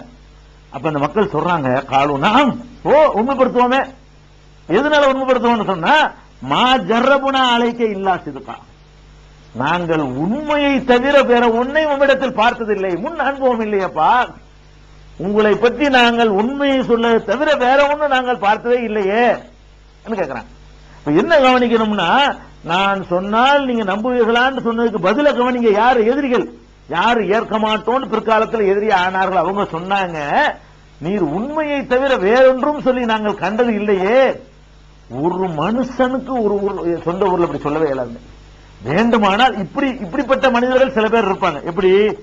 பெரிய பாரதூரமான தப்பு செய்யாதவர்கள் இருப்பாங்க. சொந்த ஊர்ல பொம்பளை கைப்பிடிச்சு இருக்க மாட்டான், தண்ணி பழக்கம் இல்லாதவனா இருப்பான். இப்படி சில இளமைகளை கழிச்சவன் ஓரளவுக்கு திருட மாட்டான். இப்படியான ஒரு பெரிய குற்றம் நினைக்கிறேன் பாருங்க. அது செய்யாதவர்களை வேண்டுமானால் உலகத்துல சொந்த ஊர்ல போய் நான் அப்படி செஞ்சனாப்பா, நான் அப்படி கேட்க முடியும். இதை கேட்க இயலுமா? நான் பொய்யே சொன்னது இல்லைன்னு சொல்ல முடியுமாங்க? நீ எந்த மனிதனாவது ரொம்ப சின்னதா நினைக்கக்கூடிய தப்பு பொய் தாங்க. பொய் சொல்லாத ஒரு மனுஷன் உலகத்தில் இருக்கவே இயலாது. ரொம்ப பெரிய சூபிம்பிங்க, அப்படிம்பிங்க, இப்படிம்பிங்க, அவரும் பொய் சொல்வார். அவருக்கு ஒரு நேரம் வரும்போது விளையாட்டுக்கு, தமாசுக்கு, அல்ல ஒரு லாபம், ஏதோ ஒண்ணு மனிதன்ட்ட தவிர்க்கவே முடியாத ஒரு பாவம் பொய்யும். ஒரு பொய் கூட சொல்லாத ஒரு மனிதர் உலகத்தில் கிடையவே கிடையாது. ரசூல் ஸல்லல்லாஹு அலைஹி வஸல்லம் அவங்க 40 வயசு வரைக்கும் வாழ்ந்துட்டு அந்த மக்கள்கிட்ட சொல்றாங்க, நான் சொன்னா நம்புவீங்களான்றதுக்கு நீ 40 வருஷமா உண்மையே தானே சொன்ன, பொய்யே பேசுனது இல்லையே. அப்ப 40 வருஷமா ஒரு பொய்யும் பேசலங்கிறதுக்கு பாருங்க, 40 வருஷமா ஒரு பொய்யும் பேசலங்கிறது எவ்வளவு பெரிய ரெக்கார்டு பாத்தீங்களா. இதை நீங்க எங்க பார்க்கலாம்? சஹீஹுல் புகாரியில 4770 4770 இந்த ஹதீஸ்ல நீங்க பாத்தீங்கன்னு சொன்னா உங்களிடத்துல பொய்யவே கண்டதில்லைன்னு காணலாம். நான் பல வருடங்கள் உங்களிடத்துல வாழ்ந்திருக்கிறேனே, அந்த வசனம் இருக்கு பாருங்க, அது 10வது அத்தியாயத்துல யூனுஸ்ங்கிற அத்தியாயத்துல 16வது வசனத்துல பார்க்கலாம். அல்லாஹ் சொல்ல சொல்ற மக்கள்கிட்ட போய், இந்தப்பா நான் இறை தூதர் நம்ப மாட்டேங்கிற, 40 வருஷத்தை பார்ப்பான்னு கவனிச்சு பார்க்கணும். அது மாதிரி இன்னொரு இடத்துல அல்லாஹ் கேட்கிறான், அம்லம் யாரிஃபு ரசூலஹும் ஃபஹும் லஹு முன்கிரூன். அதாவது ரசூலுல்லாஹ்வை நபிகள் நாயகம் அல்லாஹ்வுடைய தூதர்னு மறுக்கிறாங்க இல்லையா, அந்த மறுக்கிறத பத்தி குர்ஆன் கேக்குது. ஏன்பா உங்களுடைய ரசூல் உங்களுக்கு தெரியலையா, ஏன் மறுக்கிறீங்க? அம்லம் யாரிஃபு ரசூலஹும், இவங்களுடைய ரசூலை பத்தி என்ன அறியாம தான் இருக்கிறாங்களா, ஏப்பா நீங்க மறுக்கிறீங்க? இன்னும் புது ஆளா, ஏப்பா நான் வானத்துல தான் இறக்கிட்டேன், வெளியூர்ல தான் உன்னை இறக்குமதி பண்ணிட்டா, நீ பார்த்து நீ பார்க்க பிறந்து நீ பார்க்க வளர்ந்த ஆள் தானப்பா, பிறகு ஏன் நீ மறுக்கிறேன்னு அல்லாஹ் கேட்கறான். அப்ப இது எதுக்கு நான் சொல்றேன்னு கேட்டா, நீங்க இறை தூதரா இல்லாம ஒரு சாதாரண மனிதரா இருந்திருந்தா 40 வருஷத்துக்கு ஒரு ரிமார்க் சொல்ல முடியாமல் ஒரு மனுஷன் வாழ முடியுமா தான் கேள்வி. 40 வருஷம், ஒரு நாள் 2 நாள் நடிக்கலாம், 3 நாள் நடிச்சு போடலாம், அதிகபட்சமா நடிக்க 3 நாள் நடிக்கலாம், 4வது நாளைக்கு கூட்டு வெளுத்துரும், அவன் யதார்த்தம் யாருங்கிறது தெரிஞ்சு போயிடும். 40 வருட காலமாக பொய் சொல்லாம, மோசடி செய்யாம, பிராட் பண்ணாம, எந்த விதமான குறையும் சொல்ல முடியாமல் ஒருவர் வாழ்றாருன்னு சொன்னா அவர் பிளான் பண்ணிலாம் வாழல. 40 வருஷம் இப்படி ஆரம்பிக்கணுங்கிறதுக்காக 40 வருஷம் நடிப்பானா? ஒருவன் நல்லவனா பிளான் பண்றான்னா 1 மாசத்துக்கு முந்தி பிளான் பண்ணுவான், அவ்வளவுதான். ஒரு அமைப்பு கட்சி ஆரம்பிக்க போறானா 2 மாசத்துக்கு முந்தி பிளான் பண்ணி கொஞ்சம் நல்ல ஆளை கொஞ்சம் வேலைக்கு காட்டுவோம், 1 வருஷத்துக்கு நடிப்பான். 40 வருஷமா நடிக்க இயல, நடிச்சு தெரிஞ்சு போயிடும். 40 வருஷமா அப்படி பண்ணா எங்கேயாவது ஒரு இடத்துல மாட்டிக்கிறார். அப்ப 40 வருஷ காலமா பெருமானார் ஸல்லல்லாஹு அலைஹி வஸல்லம் வாழ்ந்த அந்த அப்பட்டமான வாழ்க்கை இருக்கு. அதாங்க ஃபர்ஸ்ட் ப்ரூஃப். ஃபர்ஸ்ட் ப்ரூஃப் என்ன? அல்லாஹ்வுடைய தூதர் தான், ஒரு மாமனிதர் தான், நபிகள் நாயகம் தான் என்பதற்கு முதல் ஆதாரம் என்னன்னு கேட்டா, சொந்த ஊரில் தன்னுடைய கடந்த கால வாழ்வை சான்றாக வைப்பது யாராலும் செய்ய முடியாத வாழ். எந்த மனிதரும், நீங்க பெரிய பெரிய தலைவர்களா இருப்பாங்க, பெரிய பெரிய மகான்கள், நம்ம கூட என்ன பேசிட்டு இருக்கிறோம், ரிஷி மூலம் நதி மூலம் பார்க்க கூடாதுங்கிறோம். அதாவது நதிகளுக்கு மூலம் எங்க இருந்து வருதுன்னு பார்க்க கூடாதான், அது பலவிதமான கரிசல்லாம் சேர்ந்து வருமா. ரிஷியாகிட்டான மூலத்தை பார்க்க கூடாதான். இப்ப உள்ளதை பாரு, என் மூலத்தையும் பார்க்கிறேன். அப்ப நதி மூலம் பார்க்காத ரிஷினா மகான். அப்ப நதிகளுக்கும் மூலம் பார்க்க கூடாதுங்கிறாங்க, ரிஷிகளுக்கும் மூலம் பார்க்க கூடாதுங்கிறாங்க. ரிஷிகளுக்கும் மூலம் பாருன்னு சொன்ன ஒரே தலைவர் நபிகள் நாயகம். இந்தப்பா நான் ஒரு ரிஷி மகான் வந்திருக்கேன்ல, வாழ்க்கை பாரு, நான் பிறந்தது போ ரிவர்ஸ்ல போய் பாரு என் வாழ்க்கைய அப்படின்னு சொல்லி நதி மூலம் ரிஷி மூலம் பாருன்னு சொன்ன ஒரே தலைவர் நபிகள் நாயகம் ஸல்லல்லாஹு அலைஹி வஸல்லம் மட்டும்தான். அப்ப இதுல ஃபர்ஸ்ட் நம்ம ப்ரூஃப் நபிகள் ஆஹா, ஒரு கண்டிப்பா அல்லாஹ்வுடைய எப்படி சொல்ல முடியும், இப்படி தைரியமா சொல்லி ஆர்குமெண்ட் பண்ண முடியுமா? அப்படி இருந்தா அதை வச்சு பொய்யின்னு இருப்பாங்களே. அப்ப அந்த மக்கள் தான் ஏத்தாங்க, அந்த மக்கள் தான் அவர்கள் நினைஞ்சாங்க அல்லாஹ்வுடைய தூதராக ஏற்றுக்கொண்ட காட்சியை நம்ம பார்க்கிறோம். அப்ப பெருமானார் ஸல்லல்லாஹு அலைஹி வஸல்லம் அவர்களை இதை ஃபர்ஸ்ட் நம்ம விளங்கிக் கொள்ள வேண்டிய விஷயம். அடுத்தது, அவர்கள் அல்லாஹ்வுடைய தூதர்னு சொன்னாங்க. இந்த அல்லாஹ்வுடைய தூதர்னு சொல்லும் பொழுது நமக்கு ஒரு சந்தேகம் வரும். என்ன வரும்? எந்த ஒரு கொள்கையை, ஒரு கோட்பாட்டை அடிப்படையா வைத்து ஒருத்தர் ஒரு இயக்கம் கட்டுறாருன்னு சொன்னா, ஒரு கட்சியை ஆரம்பிக்கிறாரு, ஒரு சங்கத்தை ஆரம்பிக்கிறாரு, ஒரு அமைப்பை உண்டாக்குறாரு, ஏதோ ஒரு மதத்தை நிறுவுறாரு அப்படின்னு சொன்னா அதுக்கு பல நோக்கங்கள் கண்டிப்பா இருக்கும். கண்டிப்பா நோக்கம் இருக்கும். என்ன நோக்கம்? இந்த மக்களை எப்படியாச்சும் ஏமாற்றி இதன் மூலமாக பலவிதமான லாபங்களை அடைவது, இதான இருக்க முடியும். அதாவது நபிகள் நாயகம் இறை தூதரை இல்லைன்னு வச்சுக்கிறோமே, அப்ப என்னத்துக்கு செஞ்சிருப்பாரு? இறை தூதரா இல்லைன்னா உலகம் பண்ணதுக்கு நம்ம நோக்கம் இருக்கணும். இறை தூதர் இல்லைன்னு வச்சு பார்த்தோம்னு சொன்னா அவர் இந்த 23 வருஷம் செஞ்ச அந்த வேலைகளுக்கெல்லாம் ஒரு உள்நோக்கம் ஏதாவது இருக்கணும். என்ன நோக்கமா இருக்க முடியும்? காசு சம்பாதிக்கிற நோக்கத்தை சொல்லலாம் ஒண்ணு, அல்லது புகழ், 4 பேருக்கு தெரியணுங்கிறதுக்காக வேண்டி புகழ் அடைகிறது, அதுக்காக வேண்டி இப்படி ஒரு கூட்டத்தை கூட்டினோம்னா நம்ம 4 பேர் புகழ் பாராட்டுவாங்கல்ல, அதுக்காக வேண்டி புகழ், மரியாதை, ஒரு அந்தஸ்து, அது மாதிரி இருக்கலாம். அல்லது ஆட்சி அதிகாரம், அதன் மூலமாக அது மாதிரி பண்றதுங்கிற நோக்கங்கள் ஏதாவது இருக்கலாம். இப்ப நபிகள் நாயகம் ஸல்லல்லாஹு அலைஹி வஸல்லம் அவர்கள் இந்த அவங்களுடைய அந்த பிரச்சாரத்தை பூரா அப்படியே தொகுத்து அப்படி கண்ணு முன்னாடி கொண்டு வந்தோம்னு சொன்னா இதுல எந்த நோக்கமாச்சும் அவங்களுக்கு இருந்திருக்குமா, ஏதாச்சும் ஒரு நோக்கத்துக்காக வேண்டி இப்படி பண்ணிருப்பாங்களான்னு சொல்லி நீங்க வரிக்கு வரி அவங்கள வந்து அப்படி 23 வருஷ வாழ்க்கையும் உரசி பார்த்தாலும் எல்லா நோக்கமும் அடிபட்டு போயிருக்கு. எந்த நோக்கமும் அவங்களுடைய பிரச்சாரத்துக்கு கற்பிக்கவே முடியாது, ஒரு நோக்கம் சொல்ல முடியாது. ஏன் இப்படி இறை தூதர்னு சொல்லி இருந்தா நோக்கம் பொய் சொல்லி சொல்லிட்டாரா, ஏதாவது எதிர்பார்த்திருப்பாரா என்று நம்ம பார்க்கவே முடியாது. இன்னும் சொல்ல போனா இந்த அரசியல் இந்த ஆட்சி அதிகார தலைமையை விட ஆன்மீக தலைமை இருக்கு பாருங்க, அதுதான் பவர்ஃபுல்லானது. உலகம் பூரா நீங்க பார்க்கலாம். ஒரு ஜனாதிபதியா இருக்கலாம், ஒரு பெரிய வல்லரசு நாட்டினுடைய அதிபராக கூட இருக்கலாம். அவர் ஒரு மதத்தை சேர்ந்தவராக இருந்தார்னா அந்த மதத்தினுடைய குருவுக்கு முன்னாடி போய் அவர் வந்து கைகட்டி நிற்பார். எந்த மதத்துக்காரராக இருந்தாலும் சரி, அவர் ஒரு மதத்தை சேர்ந்தவராக இருந்தால் அந்த மதத்துக்கு ஒரு தலைவர் இருந்தார்னு சொன்னா அந்த தலைவருக்கு முன்னாடி அவர் கைகட்டி நிற்பாரு. இப்ப ஆன்மீக தலைமைங்கிற அதிகாரம் வந்து ரொம்ப பவர்ஃபுல்லானது. அவருக்கு எல்லாருமே வந்துருவாங்க, அவருக்கு அவர் அந்த பதவிகளுக்கெல்லாம் மேல இவர் தான் நிற்பார். இதை நம்ம பார்த்துட்டு இருக்கோம். அப்ப அந்த ஆன்மீக தலைமைன்னு சொல்லி அப்படியான தனக்கு ஒரு கூட்டம், காலில் விழ கூட்டம், தன்னை மதிக்கிறதுக்கு ஒரு கூட்டம், தன்னை வந்து வழிபாடுறதுக்கு ஒரு கூட்டம், தன்னை கடவுளாக்குறதுக்கு ஒரு கூட்டம், தனக்கு செலவைக்கிறதுக்கு ஒரு கூட்டம் என்பதற்காக வேண்டி வந்து அவர் வந்து பாடுபட்டு இருப்பாரா நினைக்கலாம்ல. இந்த ஆன்மீக கருத்தை சொல்லும் பொழுது அதுதானே ஃபர்ஸ்ட் நம்ம எதிர்பார்ப்போம். அப்ப பெருமானார் ஸல்லல்லாஹு அலைஹி வஸல்லம் உடைய அந்த வாழ்க்கையை அப்படியே உரசி பார்த்தோம்னு சொன்னா அவர் வந்து அப்படியெல்லாம் நினைக்க முடியாது. அந்த மாதிரி எல்லாம் நினைக்கிறதுக்கு எல் முனை இருக்கு பாருங்க, அதுல லட்சத்துல ஒரு பங்கு கூட அதுக்கு சாத்தியமே கிடையாது. எப்படி சொல்றோம், முதல்ல எடுத்துக்கிறோம் பொருளாதாரம். அவர் அல்லாஹ்வுடைய தூதர்னு சொன்னதுக்காக வேண்டி இப்படி சொல்லி ஒரு கூட்டத்தை சேர்த்து காசு பணத்தை சம்பாரிச்சு நல்ல ஜாலியா வாழ்வதற்கு பிளான் பண்ணாரு என்று நினைத்து அணுகுங்க, நினைச்சுக்கிட்டே நீங்க அணுகுங்க என்று நினைத்து அவருடைய வாழ்க்கையை நீங்க உரசி பார்த்தீங்கன்னு சொன்னா அவர் தான் பணக்காரர் இருந்தார், ஆல்ரெடி இருக்காரு. இது இந்த மாதிரி பணக்காரனா அவருக்கு இப்படி ஆரம்பிக்கிற யார் ஆரம்பிப்பா, சோத்துக்கு இல்லாதவன் ஆரம்பிப்பான், காசு பணம் பார்க்காதவன் ஆரம்பிப்பான், அல்ல ரொம்ப ஒரு நடுத்தரமா இருக்கிற வேண்டாம் இன்னும் கொஞ்சம் பணத்தை பெருக்கிறதுக்காக வேண்டி ஆதரிப்பான். நபிகள் நாயகம் ஸல்லல்லாஹு அலைஹி வஸல்லம் அவர்களை பொறுத்த வரைக்கும் பணத்திலேயே சின்ன பிள்ளை பருவம் வேண்டுமானால் ஆடு மேய்ச்சிருக்கிறாங்க. அதை சொல்றாங்க, நான் சிறு வயதுல ஆடு மேய்த்திருக்கிறேன், அற்பமான கூலி பெற்று ஆடு மேய்த்திருக்கிறேன்னு சொல்றாங்க.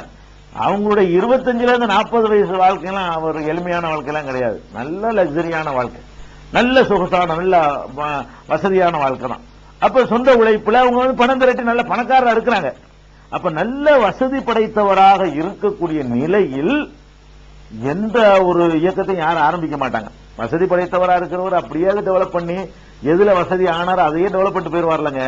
பெரிய வர்த்தக புள்ளியா இருக்கக்கூடிய ஒருத்தர் வந்து அரசியலுக்கு வருவாரா, வரமாட்டார். அவர் பாட்டுக்கு அதை டெவலப் பண்ணிக்கிட்டு அப்படி எதுல இருந்து சம்பாதிச்சாரோ அதே வழியில போனா அவருக்கு இன்னும் நல்லா சம்பாதிக்க இயலும், அப்படிதான் நினைக்குவாங்க. நபிகள் நாயகம் ஸல்லல்லாஹு அலைஹி வஸல்லம் அவர்கள் மிகப்பெரிய செல்வந்தராக இருக்கக்கூடிய நேரத்தில் நான் அல்லாஹ்வுடைய தூதர்னு சொன்னாங்க. சொல்லிட்டு நீங்க நினைக்கலாம் பணங்காசு இருந்தா கூட பெருக்கிக்கிறதுக்கு செய்யலாம்ல.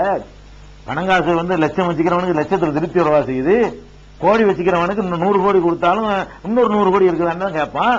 அப்ப பணங்காசு அவர் சம்பாதிக்க இல்லாட்டா கூட பெருக்கிக் கொள்வதற்காக வேண்டி இப்படி செய்யலாமே என்று கேட்டால் அப்படின்னு சொல்ல முடியாது. ஏன், பெருக்கிக் கொள்வதற்காக இப்படி நடத்தக்கூடியவர்கள் வந்து அதை வந்து பெரிய விலை தரக்கூடிய ஒரு கொள்கை அதுக்கு வழிமுறை எடுத்துக்க மாட்டாங்க. இவர் எடுத்த கொள்கை இருக்கு பாருங்க, இவர் எடுத்த கொள்கைக்கு போட்டா அந்த சமுதாயம் டோட்டலா அப்படி எடுத்து நிற்கும், தனிச்சு நிற்பார். இவர் எந்த கொள்கையை மக்கள்கிட்ட வைக்கிறாரு, உன் அப்பம் பாட்டம் பழக்கம் தப்பு, உன் வணக்கம் தப்பு, உன் வழிபாடு தப்பு, உன் சிந்தனை தப்பு, உன்னுடைய எல்லாமே தப்பு, உன்னுடைய கொடுக்கல் வாங்கல் தப்பு, உன்னுடைய வியாபாரம் தப்பு, உன்னுடைய பேச்சு தப்பு, உன்னுடைய பண்பாடு தப்புன்னு சொல்லி அந்த சமுதாயத்தில் பல்லாண்டு காலமாக நிலவி வருகிற அவ்வளவும் தப்புன்னு சொல்லி ஒருத்தர் டிக்ளேர் பண்ணிட்டு தான் பணம் சம்பாதிப்பாரா? உசுரே போயிருமே இதுக்கு. அதாவது பணம் சம்பாதிக்கிறதுக்காக வேண்டி உசுறு போயிருங்கிற ஒரு கொள்கையோ ஒருத்தர் தேர்ந்தெடுப்பாரு, அதை தேர்ந்தெடுக்கிறார். என்ன செஞ்சாரு, அகில உலகத்துக்கெல்லாம் ஒரு கடவுள் தான், மூட நம்பிக்கை இல்ல, புரோகிதம் இல்ல, கடவுள் கிடைத்தரகர் இல்ல என்று சொல்லி உங்களுடைய முன்னோர்கள் அப்பன் பாட்டன்மார்கள் செஞ்சதெல்லாம் விட்டு ஒழியுங்கள் என்ற ஒரு கருத்தை அவர் கையில் எடுத்தார் பாருங்க. அந்த எடுத்த கொள்கையே சொல்லுது இது பணம் சம்பாதிக்கிறதுக்குரிய கொள்கை இல்ல, ஆலையை காலி பண்ற கொள்கை. எந்த கொள்கையில் எடுக்கிறாரு, காலி பண்ற கொள்கை காலி பண்ண முயற்சி பண்ணாங்க. காலி பண்ண முயற்சி பண்ணலையா? சொன்ன உடனே அடி. எங்க அடி? ஃபர்ஸ்ட் அடி குடும்பத்தில் அடி. நான் ஏற்கனவே சொன்ன அந்த சம்பவம் இருக்குத, நீங்கள் பொய்யே சொன்னது இல்லையே, அந்த ஹதீஸிலே வருகிறது. பொய்யே சொன்னதில்லை, நீங்கள் பொய் சொல்லி நாங்கள் பார்த்ததில்லைங்கிறதுக்கு நபிகள் நான் சொல்றாங்க. அப்படியா? இந்த மலைக்கு பின்னாடி ஒரு படை வருகிறது என்று நான் சொன்னால் நீங்க நம்புவீர்கள் இல்லையா? அப்படியானால் இப்ப சொல்கிறேன், நீங்கள் இதுவரை வச்சுக்கிற கொள்கையெல்லாம் தப்பு. ஒரு இறைவனை தான் வணங்கணும், அதான் இறைவனிடமிருந்து எனக்கு செய்தி வருதுன்னு சொன்ன உடனே எதிர்ப்பு எங்க வருது தெரியுமா? குடும்பத்தார தானே கூப்பிட்டு வச்சு பேசுறாங்க. குடும்பத்தில் உள்ள அபூ லஹப் என்ற நபிகள் நாயகத்துடைய பெரிய தந்தை, தகப்பனாருடைய சகோதரர், மண்ணை வாரி வீசி தப்பன் லக்க அலிஹாதா ஜமாத்தனா, நீ நாசமா போ, இதுக்கு தானே எங்களை கூப்பிட்ட. பாருங்க, மலைக்கு பின்னாடி படை வந்தால் நம்புவேன்னு சொன்னக்கூடியவர்கள், அவ்வளவு நம்பிக்கை வச்சிருந்தவங்க, அவங்களுடைய பாரம்பரிய பழக்க வழக்கம் எல்லாம் தப்புன்றவன சொன்ன பதில் என்ன? இதுக்கு தானே தப்பன் லக்க சாயிரல் யௌம், காலமெல்லாம் உனக்கு நாசமை ஏற்படட்டும், அலிஹாதா ஜமாத்தனா, இதுக்கு தானே எங்களை கூப்பிட்டாய் என்று அபூ லஹப் நபிகள் நாயகத்தினுடைய பெரிய தகப்பனார் கேட்கிறார். அல்லாஹ்வுடைய தூதன் அறிவிச்ச உடனே என்ன எதிர்ப்பு வருது பாருங்க. பெரிய தகப்பனார்ட்ட இருந்து நான் தான் எடுத்து வளர்ப்பேன் அவர் போட்டி போட்டார் என்றெல்லாம் சொல்லப்படுது. அந்த மாதிரியான பெரிய தந்தை உறவுடைய அபூ லஹப் என்பவர் எழுந்து நபிகள் நாயகத்தை நாசமா போன்னு சொல்லி மண்ணை வாரி தூற்றி கடைசி வரைக்கும் அவங்களை எதிர்ப்பதிலையும் ஒழிப்பதிலையும் துன்புறுத்துவதிலையும் அவர்களை ஏற்றுக்கொண்டவர்களை சித்திரவதை பண்ணுவதிலையுமே தன் காலத்தை கழித்து அழிந்து போனான் அபூ லஹப். எதுக்கு சொல்றோம்னு கேட்டா, நபிகள் நாயகம் சொன்ன அந்த கொள்கை இருக்கு பாருங்க, வெளிமக்களாக ரெண்டாவது கிடக்கட்டும், குடும்பமே தனிமைப்பட்டு போகக்கூடிய டேஞ்சரான கொள்கை. அவங்க எடுத்து வச்ச அந்த கொள்கை இருக்கு பாருங்க, குடும்பமே எதிர்க்கு. இப்படி இது விஷப்பரிச்சைன்னா இதாங்க. பணக்காரன் அவருக்கு தான் செஞ்சாருன்னு சொன்னா இது மாதிரி விஷப்பரிச்சை இல்ல. விஷப்பரிச்சை யாராவது பண்ணுவோமா? இதை வேண்டாலும் பரிச்சை பண்ணுவோங்க. விஷப்பரிச்சை பண்ண போயிருவோமே, இது சாவடிக்குமா சாவடிக்காதா, அதுக்கு பரிச்சை பண்ண மாட்டோம், சந்தேகம் தூக்கி போட்டுருவோம். அப்ப விஷப்பரிச்சை யாருமே பண்ண மாட்டோம், மற்றதெல்லாம் பரிச்சை பண்ணுவோம். அது சின்ன சின்ன துன்பங்கள் தான் வரும். விஷப்பரிச்சை ஆளைய காலி பண்ணி போயிடும். இவர் அர்த்தனை பண்றாரு, பணக்காரன் அவருக்கு சாவ போகணும் யாராவது, அது அப்படி ஒரு வழியை தேர்ந்தெடுப்பாங்களா? இவர் என்ன தேர்ந்தெடுக்கிறாரு? அம்பூட்டு பேரும் எல்லாம் எதுக்குற மாதிரி ஒரு வழியை கொண்டு வைக்கிறாரு. இதை சொன்னா ஒரு ஒரு ஆள் ஆதரிக்காது, ஒரு ஆள் ஆதரிக்கல. ஆரம்பத்தில் அதான் நிலைமை, ஒருவர் கூட ஆதரிக்கல. அப்ப ஃபர்ஸ்ட் நீங்க கவனிக்க வேண்டியது, இந்த கொள்கையை சொல்லி சம்பாதிக்க இயலாதுங்க. சம்பாதிக்கிறதா இருந்தா உனக்கு லஞ்சம் வாங்கலாம், அப்படியே பங்கு வச்சுக்கலாம் மாதிரி ஒரு, அதுக்கு ஒரு வேற மாதிரி டைப்ல இருக்கணும் அந்த கொள்கை. இப்படி கொள்கையா இருக்கக்கூடாது. 4 பேரை அனுசரிச்சு பணக்காரனுக்கு தோதுவா, பணக்காரனை அதிகமா தாக்கி செல்வந்தர்களுக்கு அதிகமான அட்டாக் பண்ணக்கூடிய கொள்கையை தேர்ந்தெடுக்க முடியுமா? இதை நம்ம பார்க்கிறோம். அது ஃபர்ஸ்ட் விஷயம். 2வது விஷயம், சரி பணத்துக்கு தான் செஞ்சாருன்னு சொன்னா இருக்கிற பணத்தை காப்பாற்றுவாங்களா இல்லையா? என்ன கதி, என்ன நடந்துச்சு? அல்லாஹ்வுடைய தூதர்னு சொல்றாங்க. அல்லாஹ்வுடைய தூதர் அறிவித்து பிரச்சாரம் பண்ண ஆரம்பிச்ச உடனேயே வியாபாரம் பண்ண முடியல, ஒண்ணும் போக முடியல. இதே பிரச்சாரம் பண்ண வேண்டி இருக்கு. அடி உத எல்லாம் வருது. இருக்கிற காசு கொஞ்சம் கொஞ்சமா அழியுது. சேமித்து வைத்ததெல்லாம் வாரி வாரி பாதிக்கப்பட்டவங்க அள்ளி கொடுத்துட்டு இருக்கிறாங்க. கடைசி என்ன ஆச்சு தெரியுமா? சொந்த ஊரை விட்டு விரட்டப்படுறாங்க. கொல்றதுங்கிற அளவுக்கு முடிவு பண்ணிட்டாங்க. அப்ப விரட்டுறது அதுக்கு அர்த்தம். நபிகள் நாயகம் உயிரை காப்பாத்தினா போதுங்கிற அடிப்படையில் இறைவன் கட்டளை பிரகாரம் மக்காவை விட்டு ஓடுறாங்க. எதை விட்டுட்டு ஓடுறாங்க? காசு பணத்துக்காக வேண்டி ஒரு இயக்கம் கட்டினவராக இருந்தா அது பறி போகுதுங்கிற அந்த நிலையில என்ன செஞ்சிருக்கனே, இந்தாப்பா நான் ஏதோ ஒரு பண்ணிவிட்டேன், விட்டு நான் எங்க கொள்கையை விட்டு போடுறேன், இதோட என்ன இருக்க விடுன்னு சொல்லிருக்கணுமா இல்லையா? அவர் 15 வருஷ காலமா கஷ்டப்பட்டு சம்பாதித்த அந்த சொத்து சுகங்களை எல்லாம் தூக்கி போட்டுட்டு அணிந்திருக்கிற ஆடையோட ஊரை விட்டு ஓட முன் வர்றாரு. பணம் சம்பாதிக்கவா? பணம் சம்பாதிக்கிறதுக்காக இதை கையில எடுத்தவரா இருந்தா விட்டுட்டு போய் இருக்கிறத விட்டுட்டு போவாரா? இருக்கிறத முதல்ல காப்பாத்தானே. அப்ப பணம் சம்பாதிக்கிறதுக்காக செய்தார் என்று சொன்னால் அவர் பணத்தை இழந்தார், எல்லாத்தையும் இழந்தார். இருக்கிற வீடு அவருக்கு சொந்தம் இல்லை, எடுத்துக்கிட்டாங்க. அவருடைய தொழில்துறை எல்லாம் எடுத்துக்கிட்டாங்க, சொத்து பத்து எல்லாம் எடுத்துக்கிட்டாங்க. அவர் எப்படி போறாரு? அவர் மட்டும் போறார். ஒரு தோழர் 2 ஒட்டகத்தை எடுத்துக்கொண்டு இதான் முதலீடா எடுத்துக்கொண்டு போனார்களே தவிர பாக்கி எல்லாத்தையும் இங்க விட்டுட்டு போயிட்டாங்க. அப்ப பணங்காசு வைத்திருந்த ஒரு மனிதர், சொகுசுக்கே வாழ்ந்து பழகின ஒரு மனிதர் எல்லாத்தையும் விட்டுட்டு அகதியாக இன்னொரு ஊருக்கு போக முன் வருகிறார். அவர்களுடைய விருப்பம் கூட என்னவா இருந்துச்சு? முகமதை விரட்டுறது அவங்களுடைய விருப்பமே கிடையாதுங்க. கொள்கையை விடுவதா விருப்பமா இருக்கு. அல்லாவே சொல்லி காட்டுறான், வத்து லவ் துதுகினு பயுதுகினோன். முகமதே, அவர்கள் என்ன விரும்புகிறார்கள் தெரியுமா? உன்னை விரட்ட விரும்புறான், விரட்ட விரும்பல. நீ கொஞ்சம் வளைந்து கொடுத்தால் அவர்களும் வளைந்து கொடுக்க தயாரா இருக்கிறார்கள். அவன் எதிர்பார்த்தது என்ன? இவ்வளவு போர்ஸா என்ன நிக்கிற நீ? கொஞ்சம் அப்படி கொஞ்சம் முன்ன பண்ண சொல்லுவேன், கொஞ்சம் எங்களை பாதிக்காத வகையில கொஞ்சம் சொல்லுவேன், கொஞ்சம் கொஞ்சம் பழைய பழக்க வழக்கங்கள்ல ஒரு முக்கியமான சிலர் அங்கீகரிச்சுக்கவேன், நீ என்ன டோட்டலா வந்து எங்களை மறுக்கிறியன்னு சொல்லி தான் கேட்டாங்க. இது குர்ஆன் சொல்லுது, வத்து லவ் துதுகினு ஃபயுதுகினூன்.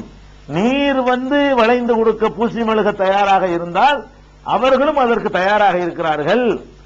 அதுக்கு மாட்டாண்டாங்க நபிகள் நாயகம். ஒரு அந்த பூசி மொழுகிறது, வளைகிறது, நெளிகிறது, கொண்ட கொள்கையில வந்து என்னுடைய சுயநலத்துக்காக வேண்டி என்னைய காத்துக்கிறதுக்காக வேண்டி கொஞ்சத்தை விட்டு தருவது, பேசின பேச்சுக்கு மாத்தம் கிடையாது. என்ன சொன்னாங்க, என்ன அடிச்சாலும் உதச்சாலும் கல்ல விட்டு பார்த்தாங்க, முள்ள விட்டு பார்த்தாங்க, போற வழியில முள்ள விட்டு எரிஞ்சாங்க, தோழர்களை துன்புறுத்தினாங்க. எந்த அளவுக்கு துன்புறுத்தினாங்க?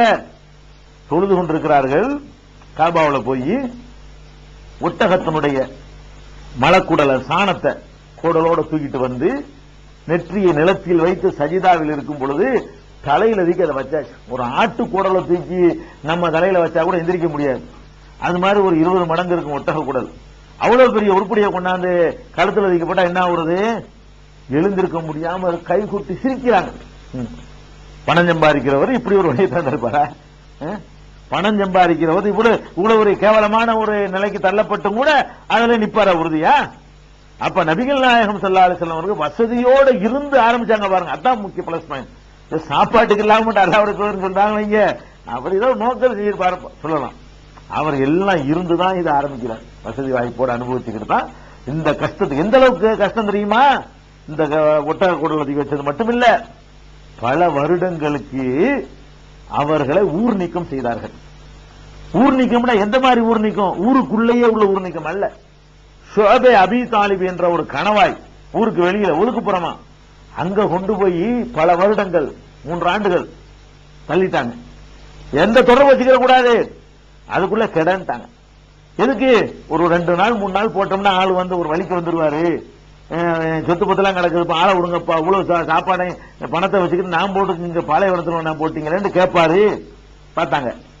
1 நாள் 2 நாள் வருஷம் ஓடுது. அந்த இலைகளை தான் உணவு. பணம் சம்பாதிக்கிறவர் வந்து 3 வருஷத்துக்கு இலையும் தலையும் காஞ்சி போன சருகுகளையும் சுட்டு சாப்பிட்டுக்கிட்டு இருப்பாங்களா? சில ஏற்றுக்கொண்ட சில தோழர்கள் ரகசியமா மறைத்து வைத்து சில காய்ந்த ரொட்டிகளை கொண்டாந்து கொடுப்பார்கள். அப்படியெல்லாம் போட்டு சேட்டலைட் போட்டு கண்காணிக்க முடியாத காலத்தில் முடியாதுல. ராத்திரில வந்து அப்படி வந்து சில அவங்களை ஏற்றுக்கொண்ட தோழர்கள் வந்து அப்படி ரகசியமா கொண்டு வந்து சில உணவுகளை கொடுத்துட்டு போவார்கள், காய்ந்த ரொட்டிகள். இதை சாப்பிட்டு கொண்டு இருந்தார். அப்ப தளர்ந்தாரா? பிடித்தாரா கொள்கைய? அப்ப எல்லாம் நின்றார். அப்ப ஊரை விட்டு விரட்டுற வரைக்கும் பண்ண கொடுமையும் சித்திரவதையும் கொஞ்சம் நெஞ்சம் அல்ல, அவ்வளவையும் தாங்கி கொண்டு நினைஞ்சாங்க. அதுலயே உறுதியா நின்றாங்கன்னு சொன்னா அப்ப இது வந்து அந்த உறுதி காட்டுது இவர் வந்து ஒரு வேற மனுஷன் இல்ல, ஏதாவது எதிர்பார்த்து செய்யல. இது இவ்வளவு ஏன் செய்யணும்? எதுக்கு போட்டு கஷ்டப்பட்ட மனுஷன்? பேசாம சரிப்பா தெரியாம சொல்லி கொடுப்பா, அட பாடி விட்டுருப்பா, ஒரு அட்ஜஸ்ட் பண்ணிக்கிறோம் என்று ஒரு அக்ரிமெண்ட்டுக்காக வரணுமா இல்லையா? மாட்டேன்ட்டார. அக்ரிமெண்ட்டுக்கு வந்தாங்க. எப்படி வந்தாங்க? எங்க கடவுளை நீ வணங்கி உங்க கடவுள் நான் வணங்கிக்கிறேன் அக்ரிமெண்ட். உங்க கடவுள் நான் வணங்குறப்ப என் கடவுள் நீ வணங்கு, மிக்ஸ் பண்ணிக்கிறோம். அதுக்கு தயாரா இல்லை, முடியாதுட்டாங்களே. அது தப்புங்கிற மரபு நான் வணங்குவேன் என்று சொன்னார்களே தவிர அட்ஜஸ்ட்மெண்ட்டுக்கு தயாரா இல்லை. அப்ப அவர்கள் அட்ஜஸ்ட்மெண்ட் பண்ணாமல் அந்த இருந்த அந்த உறுதியை பார்க்கும் பொழுது அவங்க வந்து அந்த அமைப்பே சொல்லுது கண்டிப்பா வேற ஒரு லட்சியத்துக்கு செய்யறாங்க. ஒரு லட்சியம் பெரிய பேக்ரவுண்ட்ல சொல்றாரு. இவர் கண்டிப்பா வந்து இதெல்லாம் காசு பணம்லாம் இவருக்கு பொருட்டே கிடையாது, உயிரை பொருட்களை நினைக்கக்கூடியவர் வந்து. அப்ப அவர் என்ன கொள்கை சொல்றாரோ அந்த கொள்கைக்குத்தான் சொன்னார். இறை தூதராச்சா? இறை தூதருங்கிற குறிப்பாவுதா? சரி, இப்படி நினைக்கலாம். இப்படி கொஞ்சம் ஆரம்பத்தை கொஞ்சம் இப்படி கஷ்டப்பட்டு அப்புறமேலே இன்னொரு ஊருக்கு போய் அங்க ஒரு கூட்டத்தை உண்டாக்கி அதன் மூலமா சம்பாதிக்கலாம்ல, இவர் பிரபலியமாயிட்டு அப்புறம் சம்பாதிக்கலாம்ல அப்படின்னு சொன்னா சம்பாதிக்கலாம். அப்படியும் செய்வது உண்டு. சில பேர் ஆரம்பத்தில் கொஞ்சம் கஷ்டப்பட்டு நான் சிறைக்கு போனேன், 10 வருஷம் இருந்தேன், 3 வருஷம் இருந்தேன்னு சொல்லிவிட்டு அப்புறம் அதெல்லாம் தாண்டி 10,000 மடங்கு சம்பாதித்துக் கொள்வது உண்டு உலகத்துல. இவ்வளவு கஷ்டப்பட்டு செய்ய மாட்டாங்க. சின்ன சின்ன கஷ்டங்கள், சின்ன சின்ன கஷ்டங்களை செஞ்சுட்டு பிறகு அதை லாபம் அடைந்தவர்கள் இன்னைக்கு வரைக்கும் நாட்டுக்கு சுதந்திரத்துக்கு போராடினு சொல்லி பென்ஷன் வாங்கி தந்துட்டு தான் இருக்கிறாங்க. அதெல்லாம் ஒன்று நடக்குது, உலகத்தில் நடக்குது. ஆனால் நபிகள் நாயகம் ஸல்லல்லாஹு அலைஹி வஸல்லம் அவர்கள் மதீனாவுக்கு போனாங்க, அகதியா போனாங்க. போன உடனே வெறும் ஆன்மீக தலைவரா மாத்திரம் இருந்தவங்களுக்கு என்ன கிடைக்குது பாத்தீங்களா? ஆட்சியே கிடைக்குது. அந்த மக்கள் அப்படி கூட்டம் கூட்டமா வந்து நீங்க தாங்க எல்லாம், நீங்க தான் எங்களுக்கு தலைவர்னு சொல்லி நபிகள் நாயகம் ஸல்லல்லாஹு அலைஹி வஸல்லம் அவர்களை அல்லாஹ்வுடைய தூதரா மட்டும் ஏத்துக்கிறாம தங்களுடைய ஆட்சி தலைவராகவும் ஏற்றுக்கொண்டு கவர்மெண்டே கையில வந்துருச்சு. 2 வருஷத்திலேயே கவர்மெண்ட் கையில, மதீனா கையில வருது. அப்படி டெவலப் ஆகுது. சுற்று வட்டார கிராமங்கள் கூட்டம் கூட்டமா வந்து அழகான ஒரு மனுஷராமல, நல்ல கொள்கை சொல்றாராமல, உண்மையை பேசுறாராமல, சத்தியத்தை சொல்றாராமலன்னு சொல்லி கூட்டம் கூட்டமா கிராமம் கோத்திரமா கிளை கிளைகளா ஊர் ஊரா வந்து சேர ஆரம்பித்து, எப்படிப்பட்ட சாம்ராஜ்யம்! நம்ம இந்தியான்னு ஒரு நாடை சொல்றோமே, இந்த நாட்டினுடைய நிலப்பரப்பு